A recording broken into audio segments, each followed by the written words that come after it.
பரவலா குற்றச்சாட்டு மோடி அரசு மேல வந்துருச்சு. ஊழல், அதுவும் தேர்தல் பத்திரத்தின் மூலமா 8500 கோடி பெற்றது மிகப்பெரிய ஊழல். பணத்தை பெற்றுக்கொண்டு இவர்கள் அரசு ஒப்பந்தங்களை கொடுத்திருக்கிறார்கள் அப்படின்றது ஒரு பக்கம். இன்னொரு பக்கம் ரைடு நடத்தி நிறைய நிதிகளை பெற்றிருக்கிறார்கள் அப்படின்னு இன்னொரு பக்கம். ரெண்டும் சேர்ந்து மோடி அரசுக்கு ஒரு கடுமையான அழுத்தம் ஏற்படுத்தும் போது எல்லாரையும் ஊழல்வாதிகளா காட்டணும் அப்படின்ற ஒரு முயற்சியில மோடி இறங்கியிருக்கிறார்.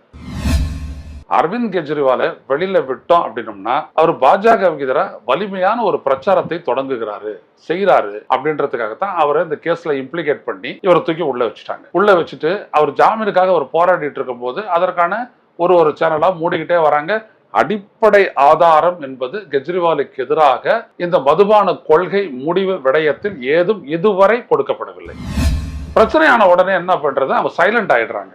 ஆனா இது மோடிக்கு இது ஒரு பெரிய ஒரு மூக்கறுப்பா அவர் பாக்குறாரு. என்னடா இந்த மாதிரி சொல்லிட்டாரு, நம்மளால பதில் சொல்ல முடியலையே. அதுல இருந்து தான் கெஜ்ரிவாலை குறிவைக்கக்கூடிய அரசியல் முயற்சிகள் படு வேகமாக முன்னெடுக்கப்பட்டு வருகிறது. அதனுடைய விளைவு இப்ப எடுத்து உள்ள வச்சுட்டாங்க. அது அவரை சிறைப்படுத்துவதற்கு முன்னால் அவருடைய வீட்டுல ரைடு பண்ணாங்க. இந்த மாதிரி இவர் இந்த மதுபான கொள்கை வகுப்பின் மூலமா 600 கோடி ரூபாய் கைமாறி இருக்குதுன்னு சொன்னாங்க. ஆனா அவர் வீட்டுல ரைடு பண்ணதுல 73,000 ரூபாய் கிடைச்சது. அதை தூக்கி கெஜ்ரிவாலுடைய மனைவி கிட்ட கொடுத்துட்டு இவர் மட்டும் கூட்டு போனாங்க. இது தொடர்பா கிடைச்ச பணம் அப்படின்னு அவளால 10 பைசா எடுத்து காட்ட முடியல என்போர்ஸ்மெண்ட் டைரக்டரேட்டால. Karim's biryani paradise at liberty and catering services, கோடம்பாக்கத்தின் அறுசுவை அடையாளம்.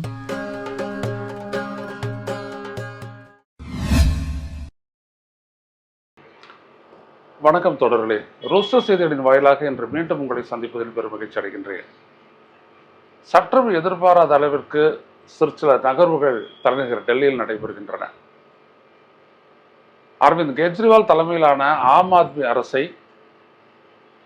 பதவி நீக்கம் செய்ய, டிஸ்மிஸ் செய்வதற்கான முயற்சிகளில் மோடி அரசு ஈடுபட்டு வருவதாக பலத்த ஆதாரங்களுடன் செய்திகள் எல்லாம் கொண்டிருக்கின்றது.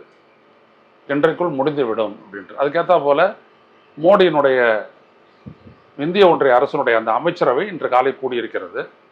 ஆனால் அந்த அமைச்சரவை கூட்டப்பட்டதற்கான கூட்டம் காரணமாக என்ன சொல்லப்படுது அப்படின்னோம்னா, இப்போ இந்த வெயில் அதிகமாகிட்டு இருக்கு நாடு முழுவதும். எனவே அது நிறைய மருத்துவ சிக்கல்களை எல்லாம் உருவாக்கும். அதை எதிர்கொண்டு சமாளிப்பதற்கேற்ற அளவிற்கு நம்மளுடைய சோசியல் செக்டார் எந்த அளவுக்கு அதை முடிக்க விடணுமோ அதை செய்வதற்கான ஆலோசனை கூட்டம் தான் அப்படின்னு சொல்லியிருக்கிறாங்க. உண்மை என்ன அப்படின்னோம்னா, அவர் கூட்டுறாரு அப்படின்னோம்னா அமைச்சரவை கூட்டத்தை என்னைக்கு மோடி கூட்டி பேசியிருக்கிறாரு, என்னைக்கு நம்மளுக்கு வந்துருக்குது செய்தி, அதுவும் காத்தாலேயே அப்படின்னோம்னா இதுதான் தெரியுது. அவங்க ஏன் இதை செய்யணும், அதுதான் இப்போ பெரிய ஒரு பதில் தர வேண்டிய ஒரு கேள்வியா இருக்குது. அரவிந்த் கெஜ்ரிவாலை வெளியில விட்டோம் அப்படின்னோம்னா அவர் பாஜகவுக்கு எதிராக வலிமையான ஒரு பிரச்சாரத்தை தொடங்குகிறாரு, செய்யறாரு அப்படின்றதுக்காகத்தான் அவரை இந்த கேஸ்ல இம்ப்ளிகேட் பண்ணி இவரை தூக்கி உள்ள வச்சுட்டாங்க. உள்ள வச்சுட்டு அவர் ஜாமீனுக்காக அவர் போராடிட்டு இருக்கும் போது அதற்கான ஒரு சேனலா மூடிக்கிட்டே வராங்க. அடிப்படை ஆதாரம் என்பது கெஜ்ரிவாலுக்கு எதிராக இந்த மதுபான கொள்கை முடிவு விடயத்தில் ஏதும் இதுவரை கொடுக்கப்படவில்லை, ஒன்றும் கொடுக்கப்படவில்லை. அவருக்கு ஸ்டேட்மெண்ட் கொடுத்தாரு, இவருக்கு தெரிஞ்சுதான் அதெல்லாம் நடக்குது, இப்படியான ஒரு கருத்துக்களினுடைய அடிப்படையில் கெஜ்ரிவால் இன்றைக்கு குற்றவாளி ஆக்கப்பட்டு அவர் சிறையில் இருக்கிறார். குற்றம் சாட்டப்பட்டல, ஏன்னா குற்றமே இன்னும் சாட்டலை, எந்த விதமான ஆதாரமும் இல்லாத போது எப்படி நீங்க குற்றத்தை சாட்டுவீங்க? எனவே அப்படிப்பட்ட ஒரு சூழல் தான் நிலவுகிறது. எனவே இப்ப இவங்க என்ன பண்றாங்க, கெஜ்ரிவால் சிறையில் ஆட்சியை நடத்துறாரு, அது கூடாது அப்படின்ட்டு இவங்க நினைக்கிறாங்க. இது தொடர்பா பாஜக சார்பா ஒருத்தர் போயிட்டு டெல்லி உயர்நீதிமன்றத்தில் கேஸும் போடுறாரு. அதுல என்ன சொல்லிட்டாங்க, இவ்வாறு சிறையில் ஆட்சியை நடத்துறதுக்கு ஒரு முதலமைச்சருக்கு உரிமை இல்லை என்று சட்டத்தில் எந்த இடத்திலையும் குறிப்பிடப்படவில்லையே, நாங்கள் எப்படி முடிவு செய்வது? we will go only by law.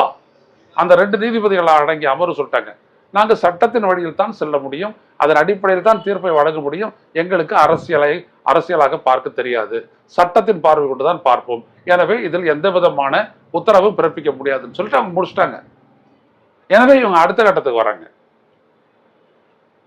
இது சட்டத்துக்கு புறம்பானது. இப்ப இவங்களே முடிவெடுத்து கெஜ்ரிவால் அரசை டிஸ்மிஸ் செய்துவிட்டு டெல்லியில் குடியரசுத் தலைவர் ஆட்சியை நடைமுறைப்படுத்துவதற்கான முயற்சிகள் நடந்து வருகின்றன.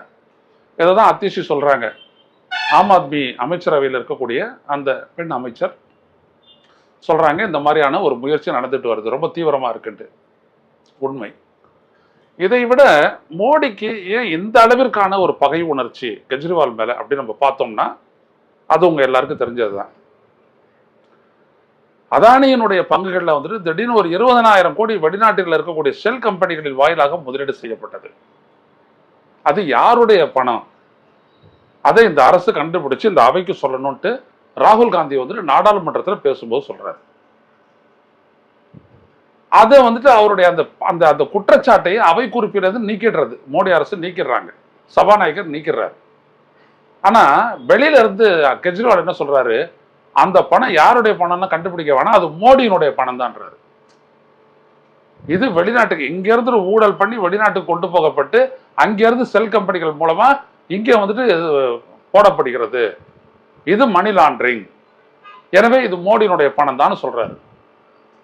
அதற்கு மோடியோ பாஜகவோ யாருமோ எந்த பதிலுமே சொல்லல. என்போர்ஸ்மெண்ட் டைரக்டரேட் அதை பத்தி நடவடிக்கை எடுத்திருக்கணும். ஏன்னா ஒரு செல் கம்பெனி எப்படி 20,000 கோடிகளை இன்வெஸ்ட் பண்ண முடியும்? எனவே அது பிரச்சனை ஆகுது. பிரச்சனையான உடனே என்ன பண்றது, அவங்க சைலண்ட் ஆயிடுறாங்க. ஆனா இது மோடிக்கு வந்துட்டு இது ஒரு பெரிய ஒரு மூக்கறுப்பா அவர் பாக்குறாரு. என்னடா இது இந்த மாதிரி சொல்லிட்டாரு, நம்மளால பதில் சொல்ல முடியலையேன்ட்டு. அதுல இருந்து தான் கெஜ்ரிவாலை குறிவைக்கக்கூடிய அரசியல் முயற்சிகள் படு வேகமாக முன்னெடுக்கப்பட்டு வருகிறது. அதனுடைய விளைவு இப்போ எடுத்து உள்ள வச்சுட்டாங்க. அது அவரை சிறைப்படுத்துவதற்கு முன்னால் அவருடைய வீட்டில் ரைடு பண்ணாங்க. இந்த மாதிரி இவர் வந்துட்டு இந்த மதுபான கொள்கை வகுப்பின் மூலமா 600 கோடி ரூபாய் கைமாறி இருக்குதுன்னு சொன்னாங்க.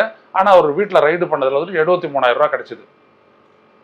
அதை தூக்கி கெஜ்ரிவாலுடைய மனைவி கிட்ட கொடுத்துட்டு இவரை மட்டும் கூட்டு போனாங்க. இது தொடர்பா கிடைச்ச பணம் அப்படின்னு அவளால 10 பைசா எடுத்து காட்ட முடியல என்போர்ஸ்மெண்ட் டைரக்டரேட்டால. ஆனா அவங்க இதை செஞ்சுட்டு இருக்கிறாங்க. என்போர்ஸ்மெண்ட் டைரக்டரேட் இன்னும் சொல்ல போனா கடுமையா போராடிட்டு இருக்கிறாங்க. ஏன்னா இது உள்ளபடியே பாத்தீங்கன்னா இது மணி லாண்டரிங் சம்பந்தப்பட்ட வழக்கே கிடையாது. இது நீங்க தான் டைரக்டா சொல்றீங்களே, தென்னக மதுபான குடும்பம் ஒண்ணு அங்க ஒட்டுமொத்தமா அந்த மொத்த விலைக்கு எடுத்துக்கிட்டு அதை விற்கிறதுக்காக அவங்க வந்துட்டு உங்களுக்கு பணம் தந்தாங்கன்றது தான் ஈடியினுடைய குற்றச்சாட்டு. இது வந்துட்டு என்ன அப்படின்னா பிரிவென்ஷன் ஆஃப் கரப்ஷன் ஆக்ட் கிட்ட தான் வரும். ஆனா பிரிவென்ஷன் ஆஃப் கரப்ஷன் ஆக்டுக்கு வந்துட்டு ஆதாரத்தை வெளியிட்டு அரெஸ்ட் பண்ண முடியாது. உடனே இவங்க வந்துட்டு ஈடியை கொடுத்து ஈடிக்கு எம்பவர் பண்ணி நீ இதை பாரு அப்படின்னு சொல்லிட்டு கொடுத்து அதன் மூலம் வந்துட்டு அவங்க கெஜ்ரிவாலை அப்புறம் மணிஷ் சிசோதியாவை இன்னும் பலரையும் வந்துட்டு அவங்க கைது பண்ணி உள்ள வச்சிருக்கிறாங்க.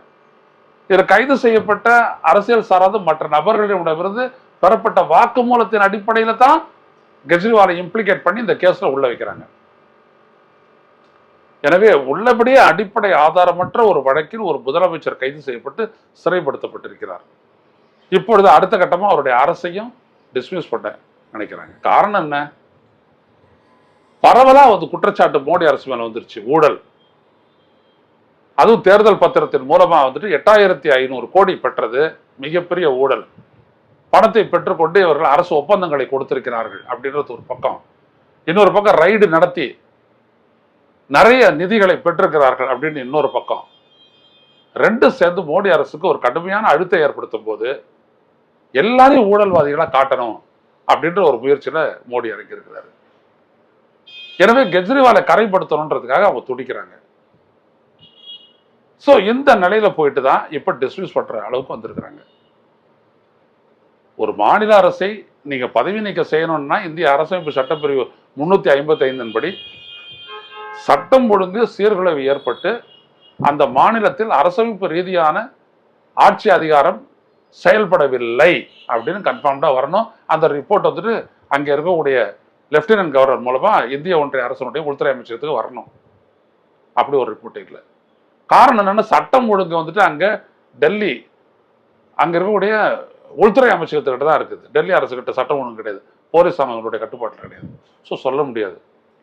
எனவே என்ன வச்சு டிஸ்மிஸ் பண்ணலான்றதுக்காக தான் நீங்க ஆலோசனை கூட்டம் நடக்குது. ஏதாவது ஒரு காரணம் அதர்வைஸ் அப்படின்ற ஒரு காரணம் ஒன்று உண்டு. எந்த காரணமே கிடைக்கலன்னா கூட ஒரு அமைச்சரவை கொடுத்த ரெக்கமெண்டேஷனை எடுத்துக்கிட்டு அப்படி தமிழ்நாடு அரசு ஒரு முறை கரைச்சிருக்கிறாங்க. அதர்வைஸ் சட்டம் ஒழுங்கு சீர்குலைவு அதர்வைஸ் அப்படின்னு சொல்லி மற்றபடி அப்படின்னு சொல்லி ஒரு ரெக்கமெண்ட் பண்ணி அது திரௌபதி முர்மு ரெடியாக இருப்பாங்க. அவங்க கையெழுத்து போட்டாங்கன்னா இந்த அரசு டிஸ்மிஸ் ஆகும். ஸோ இன்னைக்கு இந்த நாட்டில் நிகழ போகிறது இதுதான்.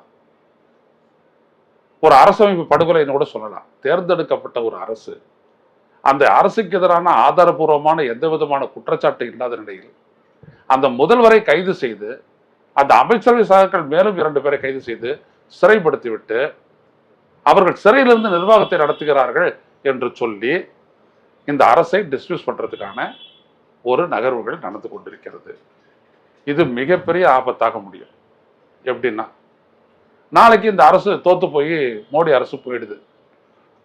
பாஜக அரசு பல மாநிலங்கள்ல இருக்குது. மத்திய பிரதேசத்துல இருக்குது, ராஜஸ்தான்ல இருக்குது, மராட்டியத்துல இருக்குது, சத்தீஸ்கர்ல இருக்குது, உத்தரப்பிரதேசத்துல இருக்கு, ஹரியானால இருக்கு, பல மாநிலங்கள்ல இருக்கு. அவங்க என்ன பண்ணுவாங்க, நாளைக்கு என்ஃபோர்ஸ்மெண்ட் டைரக்டரேட்டை வச்சு கேஸ் போட வச்சு முதல்வர்கள் மேல, முதல்வர்களை தூக்கி உள்ள வச்சுட்டு நீங்க வேற ஒருத்தர் தேர்ந்தெடுக்கிறீங்களா இல்லாட்டி டிஸ்மிஸ் பண்றீங்களான்னு எல்லாத்தையும் கலைச்சு விட்டுறலாம். சரியா போச்சுங்களா? இது முன்னாடி 77ல நடந்துச்சு. எமர்ஜென்சி அப்போ எல்லா எதிர்கட்சி அரசுகளையும் இந்திரா காந்தி கவிழ்த்தாங்க.